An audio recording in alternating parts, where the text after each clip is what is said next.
Bengal safe Murshidabad জেলায় ফার্নিচারের জগতে এক পরিচিত ও প্রতিষ্ঠিত নাম।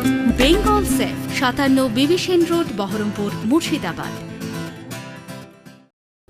বহরমপুরে এসে নির্বাচন কমিশনের ভূমিকা নিয়ে তীব্র আক্রমণ করলেন মোহাম্মদ সেলিম। সাংবাদিকদের সামনে নির্বাচন প্রক্রিয়া ও প্রশাসনের ভূমিকা নিয়ে তীব্র সমালোচনা করেন। তিনি দাবি করেন, গোটা নির্বাচন কমিশনারদের সাসপেন্ড করে দেওয়া উচিত, কারণ ভাষা, ধর্ম, শ্রেণী, আদিবাসী, তপশিলি, মতুয়া ও মুসলমানদের পরিচয়ের ভিত্তিতে মানুষকে লক্ষ্য করে হয়রানি করা হচ্ছে। যেভাবে নির্দিষ্ট করে ভাষার নামে, ধর্মের নামে, শ্রেণীর নামে আদিবাসী, তপশিলি, মতুয়া, মুসলমান, মহিলা এইসব দেখে দেখে হয়রানি করছে। আমি তো আগেই বলেছি এটা নির্বাচন কমিশন নয়, এটা নির্যাতন কমিশন।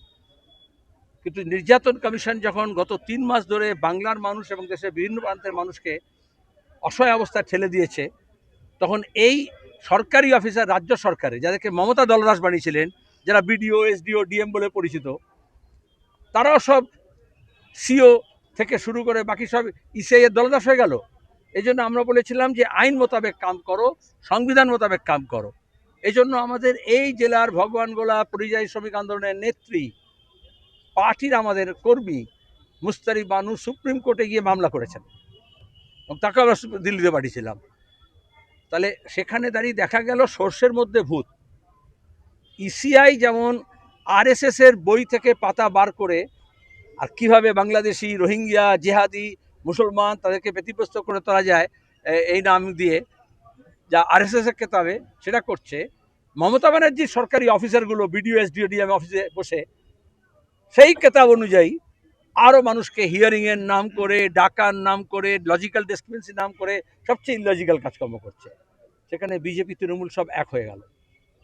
তাহলে এই জন্যই বলেছিলাম এখানকার অফিসারদেরকে, থানার অফিসার হোক আর প্রশাসন অফিসার হোক, যে নিয়ম মেনে করো। নেতা নেত্রীর মুখ দেখে আর চেয়ারের লোভে বা প্রলোভনে যদি কাজ করো, যেটা মমতা ব্যানার্জি রাজ্যে করেছেন, যার ফলে তারা এখন ইসিআইয়ের হয়ে কাজ করছে। তাদের উচিত ছিল আইন মোতাবেক, সংবিধান মোতাবেক কাজ করা। তাই যদি করতো তাহলে মৃত ভোটাররা বাদ যেত সব, সেটা আমরা চাইছি। আর কোনো প্রকৃত ভোটারকে হয়রানি না করার কথা ছিল। ভুয়ো ভোটারদের বার করা উচিত ছিল। ভুয়ো ভোটারদেরকে রেখে দিয়ে কিছু ভুয়ো অফিসার সেজে, প্রতীক জৈনের অফিসের লোকেরা সরকারি অফিসার বানিয়ে দিয়ে, আর তারা হচ্ছে প্রকৃত ভোটারদেরকে বলছে তোমার বাপ ঠাকুরদা ঠিকুজি বার করো। এটা আমরা প্রথমে থেকেই বিরোধী। এখানে আমাদের নির্বাচন সামনে বিধানসভার, তার জন্য সবাই মিলে ঐক্যবদ্ধভাবে নামার চেষ্টা করা হচ্ছে।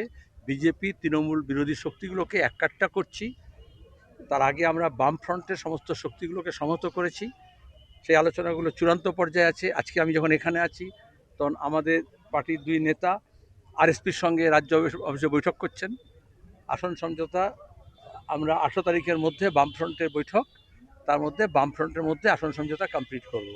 তার সঙ্গে সঙ্গে বামফ্রন্টের বাইরে বামপন্থী যে দল এবং গোষ্ঠী আছে, ব্যক্তি আছে, তাদের সঙ্গে আলোচনা চলছে এবং বামফ্রন্ট হয়ে গেলেই তার 1-2 দিনের মধ্যে সেগুলো হয়ে যাবে, কথার্থ হয়ে আসছে।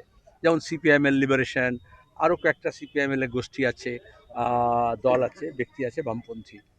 তাছাড়া গতবারে আমরা আইএসএফের সঙ্গে ছিলাম, আইএসএফের সঙ্গে আলোচনা হয়েছে 2-3 রাউন্ড। আপনারা ইতিমধ্যে মিডিয়া দেখেছেন, রিপোর্ট করেছেন। সেখানে অনেক আলোচনা হয়ে গেছে। এখন 5-6টা আসন নিয়ে বাম অন্যান্য শরিকদের সঙ্গে কথা শেষ হলে তবে তাদের সঙ্গে সেগুলো ফাইনাল হবে। আমি রানীনগরে থাকতাম না, জলঙ্গি থাকতাম, তাহলে বহরমপুরে কেন এলাম?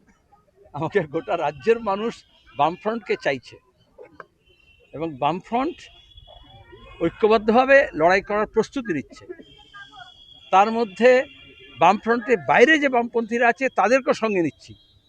আমি আগেও বলেছি, আমরা কাঁথা সেলাই করছি। যখন ঠাকুমা, দিদিমা, বিশেষত দিদিমা, ঠাকুমারা, পিসিমা, তারা করে কি, নতুন নবজাতক যখন আসবে কোনো সংসারে, তখন তার আগে কাঁথা সেলাই করে এখান থেকে ওখান থেকে কিছু কাপড় জোগাড় করে নিয়ে। সুতরাং আমি নবজাতক না, আমি কাঁথা সেলাই করছি, যাতে যে নবজাতক এই বাংলার দায়িত্ব নেবে, যে সরকার বেকারদের স্বার্থে, শিক্ষা প্রসারের স্বার্থে, সাম্প্রদায়িক সম্প্রীতির স্বার্থে, পরিযায়ী শ্রমিকদের স্বার্থে, খেটে খাওয়া মানুষের স্বার্থে কাজ করবে, দুর্নীতি মুক্ত, সাম্প্রদায়িকতা মুক্ত একটা প্রগতিশীল বাংলা গড়ে তুলবে। তার জন্য আমরা কাঁথা সেলাই করছি। এবার তুমি আমার কাছ থেকে কাঁথা সেলাইয়ের সুতো সুচ নিয়ে নিচ্ছ আর বলছো কোথাও প্রার্থী হবে, এটা তো ভালো কাজ নয়। আমরা প্রার্থীও বাছাই করছি, এবং তোমরা দেখবে তাতেও হচ্ছে নতুন প্রজন্মের অনেক অভিজ্ঞতার সঙ্গে অনেক নতুন প্রজন্ম সামিল হবে। বেঙ্গল সেফ মুর্শিদাবাদ জেলায় ফার্নিচারের জগতে এক পরিচিত ও প্রতিষ্ঠিত নাম। Bengal Safe 57 Bibhishan road, Baharampur, Murshidabad.